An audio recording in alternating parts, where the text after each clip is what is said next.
Welcome friends, welcome back to our channel Sankalp Jain SP. मैं आज आपका स्वागत करते हैं हमारे इस वीडियो में, जो कि है न्यूटन्स लॉज ऑफ मोशन। ये बहुत ही इम्पोर्टेंट टॉपिक है साइंस का, क्योंकि ये टॉपिक आपने नहीं किया तो आपको डेफिनेटली प्रॉब्लम जाएंगी साइंस को अंडरस्टैंड करने में, क्योंकि ये इतना भी टफ टॉपिक नहीं है। जितने लोग कहते कि ये टॉपिक बहुत टफ है, ये बहुत इम्पोर्टेंट है, लेकिन ये बहुत टफ है इस तरह से आप मत समझिए, क्योंकि ये बहुत इजी टॉपिक है और इसको हम इजी वे में ही समझेंगे। तो शुरू करते आज का हमारा topic, Newton laws of motion. तो न्यूटन का फर्स्ट लॉ क्या कहता है, सबसे पहले समझाऊंगी, उसके बाद आपको इसका राइटिंग पार्ट भी अच्छे से अंडरस्टैंड करवा के आपके लिए दूंगी। तो अभी हम understand laws of first. Okay, ये क्या कहता है आपको इसके लिए समझना पड़ेगा कि एक बुक है, वो आपके टेबल पे रखी हुई है और उसको आपके बैग में होना चाहिए, तो आप उसको रखोगे, लेकिन वो खुद से जाएगी कि आपके बैग में नहीं, क्योंकि वो नॉन लिविंग थिंग है और नॉन लिविंग थिंग खुद से कुछ भी नहीं कर सकती। सो आपको उसे खुद मोशन में लाना होगा, यानी कि क्या, आपको उस पर फोर्स लगाना होगा, उसको उठाना होगा, प्रेशर देना होगा, तभी आप उसको आपके बैग में डालोगे। वो खुद से नहीं जाएगी, क्योंकि आपको पता है नॉन लिविंग थिंग्स मूव नहीं कर सकती खुद से।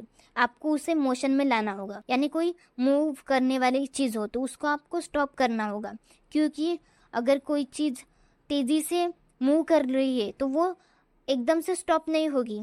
उसके लिए आपको उस पर फोर्स लगाना होगा, प्रेशर देना होगा, उसके लिए आपको उस पर कुछ ना कुछ प्रयास करने होंगे और तभी वो स्टॉप होगी। तो न्यूटन फर्स्ट लॉ क्या कहता है, किसी भी बॉडी पे या फिर किसी भी ऑब्जेक्ट पे आप मूव करने के लिए या फिर स्टॉप करने के लिए फोर्स या फिर प्रेशर नहीं देते, तब तक वो खुद से स्टॉप या फिर मोशन में नहीं आती। न्यूटन फर्स्ट लॉ ये कहता है, बाद में बताऊंगी। अभी हम सेकंड लॉ पे जाते हैं। सेकंड लॉ क्या कहता है, आप जितना ज़्यादा फोर्स दोगे उसको मूव करने के लिए, वो उतनी ज़्यादा मूव होती जाएगी।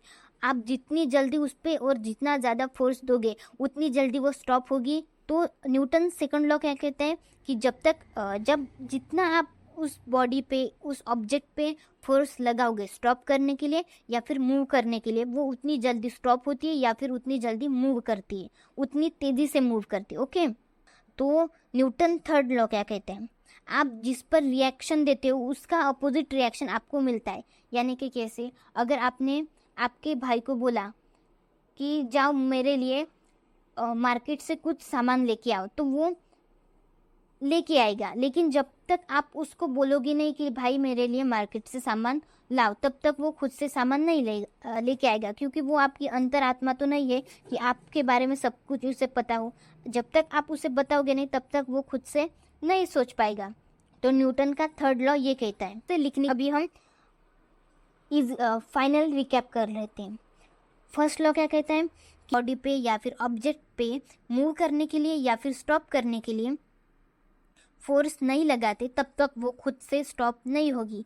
यानी आप इससे कैसे समझ सकते हैं, जब तक आप आपके माइंड पे थोड़ा सा प्रेशर नहीं डालोगे स्टडी के लिए, तब तक आपका माइंड आपको स्टडी के लिए मोटिवेट नहीं करेगा, स्टडी के लिए रेडी भी नहीं करेगा। ओके, तो आपको आपके माइंड पे प्रेशर डालना होगा, तब थोड़ा सा प्रेशर डालना होगा और तभी आपका माइंड आपको उसी तरह से रिएक्शन देगा। ये क्या कहेगा, आपका थर्ड लॉ। समझ में आया, सब लॉ एक दूसरे से लिंक करते हैं। जब आप किसी बात को लिंक करते हो तो वो बात आपको इजी, अच्छे से जल्दी अंडरस्टैंड हो जाती है। अभी सेकंड लॉ पे आते हैं कि सेकंड लॉ क्या कहता है, जब जितना आप किसी ऑब्जेक्ट को मूव करने के लिए फोर्स दोगे उतनी ही तेज़ी से वो ऑब्जेक्ट मूव करेगी। ओके, यानी आप किसी बात को आप लेट गेट कि अगर आपने एक गोल आपके माइंड में सेट कर लिया है, तो आप उसके रिगार्डिंग वो पाने के लिए आप मूव करोगे।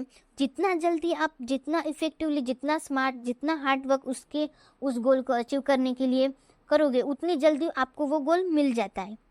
यही आपका न्यूटन सेकंड लॉ है। अभी इसी के साथ हम एक और टॉपिक समझ लेते हैं। छोटा सा टॉपिक है, 1-2 मिनट में ख़त्म हो जाएगा। सर्कुलर मोशन ये टॉपिक है। अभी हम इसको किस तरह से समझेंगे।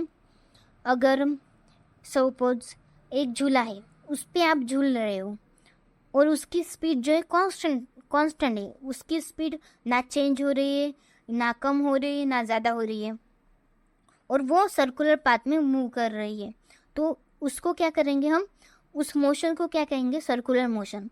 यानी कि अब किस तरह के मोशन को हम सर्कुलर मोशन बोलेंगे। जो ऑब्जेक्ट है वो सर्कुलर पाथ में एट अ कांस्टेंट स्पीड, यानी कि उसकी स्पीड चेंज भी नहीं हो रही है, उस तरह ना वेलोसिटी। अभी हम कैसे समझेंगे। एक ऑब्जेक्ट है जो सर्कुलर पाथ में मूव कर रही है, और उसकी मूव करते वक्त स्पीड चेंज नहीं हो रही है, इसको हम सर्कुलर मोशन कहेंगे। फर्स्ट लॉ क्या कहता है कि किसी भी ऑब्जेक्ट को या फिर किसी भी बॉडी को हमें स्टॉप करना है या फिर स्टार्ट करना है या फिर स्टार्ट करना है, तो हमें उस पर फोर्स अप्लाई करना पड़ता है। ये न्यूटन का फर्स्ट लॉ कहता है। सेकंड लॉ क्या कहता है कि ये समझ में आया होगा, अगर नहीं समझ में आया तो एक फ्रेंड समझ के मुझे बताना, मैं आपको ज़रूर एक्सप्लेन करूँगी। Thank you for watching, bye bye, tata, see you. और नेक्स्ट वीडियो हमारा होगा केपलर्स लॉ पे, तो नेक्स्ट पार्ट के लिए फॉलो कर दीजिएगा। Bye bye, tata, see you. समझ गए होंगे अच्छे से, अगर नहीं समझे तो प्लीज़ बताना, आगे के वीडियो में मैं इसको एक्सप्लेन करूँगी। और अगर आपको हमारे साथ जुड़ना है तो लाइक शेयर सब्सक्राइब करके रखिए।